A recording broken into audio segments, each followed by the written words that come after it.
My name is Tim Cowman, and I work for the State Geological Survey. I have been working with the geology and the geomorphology of the Missouri River for about 20 years. I've done a lot of research in terms of how this river flows, what are the dynamics associated with it, how does it meander, how does it create sandbars, how does it erode. So the Missouri River, being one of the largest rivers in the United States, moves a lot of water. And with that water comes a lot of sediment as well. Prior to the late 1930s and early 1940s, when the dams started to be built, the entire river was essentially a free-flowing river from its headwaters to its mouth near St. Louis. So it was able to move a lot of sediment that it accumulated, especially as it moved through the Dakotas, and moved that sediment really all the way to the Mississippi River. And then the Mississippi River took that sediment and moved it even further down to the Gulf of Mexico, where it helped to build up the Mississippi Delta.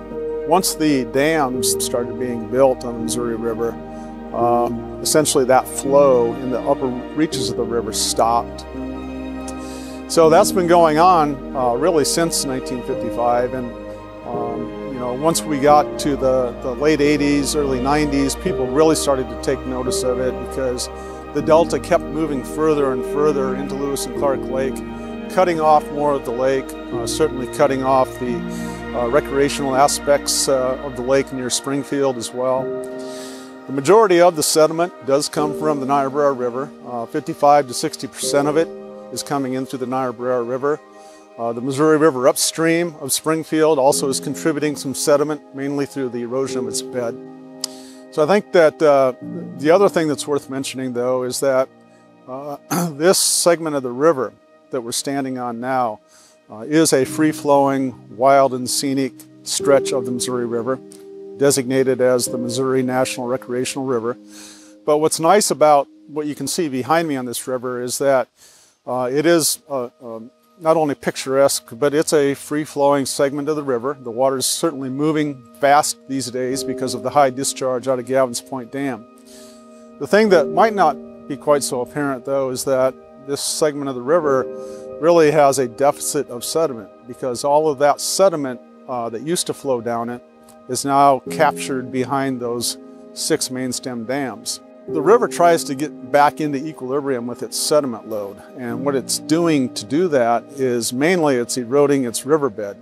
Also, there's some stream bank erosion going on as well, but a large amount of sediment is brought back into suspension in this river by eroding the sands and silts that form its riverbed. When it does that, the riverbed basically drops in elevation, and so the river surface also drops in elevation. Since the dam, Gavins Point Dam, was put in, at Yankton, the elevation of the river and the riverbed has dropped over 11 feet in that time. So that's really a pretty substantial drop. And one of the problems with that is that the river then sort of becomes entrenched in its own channel. It becomes narrower.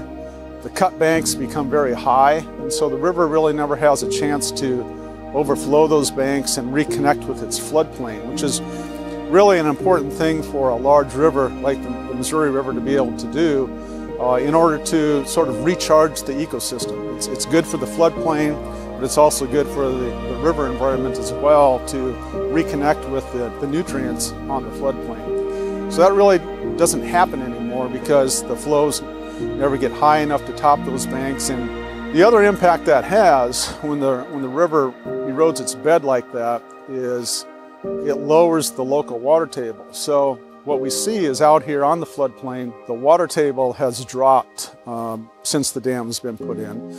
And one of the impacts of that we can see is that wetlands and backwaters that used to be prevalent here in the floodplain along the river have all dried up.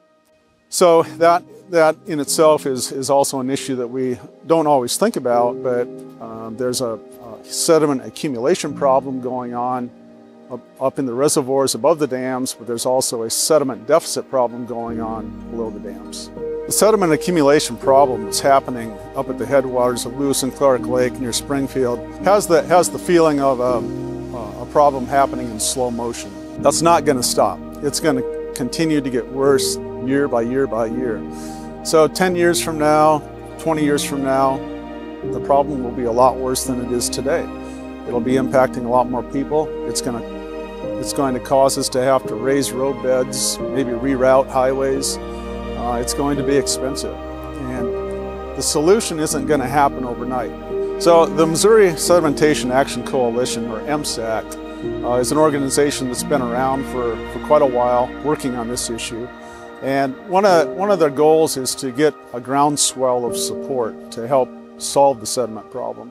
They've accumulated a lot of information over the years on what the sediment problem is, why it's there, what potential solutions are, and how it impacts people, how it impacts their livelihoods, how it impacts the economy, and so on.